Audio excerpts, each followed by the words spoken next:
ভাবছিলাম আজকে বৃষ্টি পড়বো, কিন্তু পড়লো না। টিকিট ছাড়া সিনেমা দেখতেছি।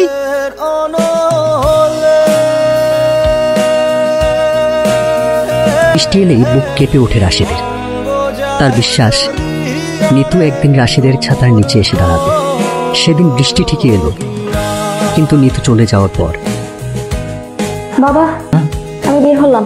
কোথায়? শুনি পড়াতে। এই নিতু, ওই যে অন্ধকার হয়ে গেছে দেখছিস, ছাতাটা নিয়ে যা। আচ্ছা, ছাতা লাগবে না, থাক। কথা শোনে না।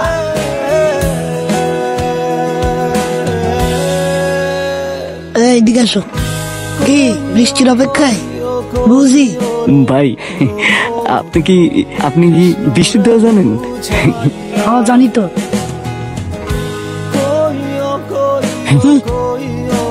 রাশেদের দোয়া পড়া মাত্রই ঝুম বৃষ্টি নামল। বাবা প্রায় আমাকে ছাতাটা নিয়ে যেতে বলেন, আমি ইচ্ছা করেই ছাতাটা নিয়ে আসিনি। আজকে আমার তাড়াতাড়ি বাসায় যেতে হবে, আর আজকেই বৃষ্টি। কিভাবে যে যাবো এই বৃষ্টিতে? আপনি তাহলে কিভাবে যাবেন? ধন্যবাদ, আপনি অনেক ভালো মানুষ। আল্লাহ হাফেজ। কেউ কি বাড়িতে আছেন? কেউ কি আছেন?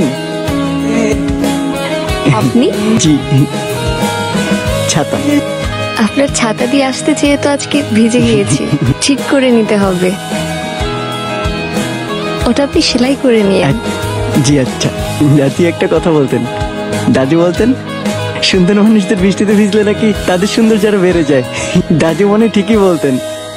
আপনি কি লজ্জা পাচ্ছেন? একটু। আজকে আপনাকেও সুন্দর লাগছে। ধন্যবাদ।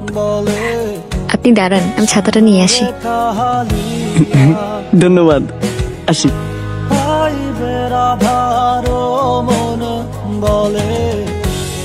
আপনার জন্য কাছে থেকে 2টা কাটলি চেপে আনছিলাম।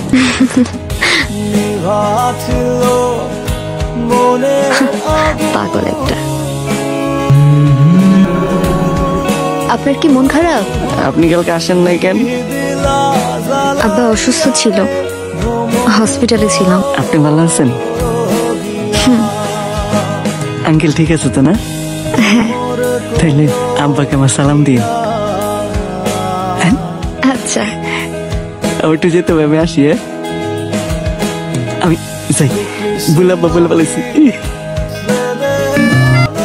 ছেলে তো এর আগে এই বাড়িতে অনেকবার এসছে, খুব ভালো ছিল, সরল, একটু বুদ্ধিশুদ্ধি কম।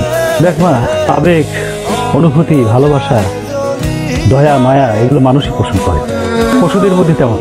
কিন্তু বাস্তবতা সেটা তো ভিন্ন কথা বলে। আমি চাই না তোর এই জীবনের শুরুটা এমন একজনের সাথে হোক যে সারা জীবনের জন্য তোর কাঁধে চড়ে বসবে, সারাটা জীবন তুই পস্তাবি। আজ রাশেদ তার মনের কথা জানাতে এসেছে।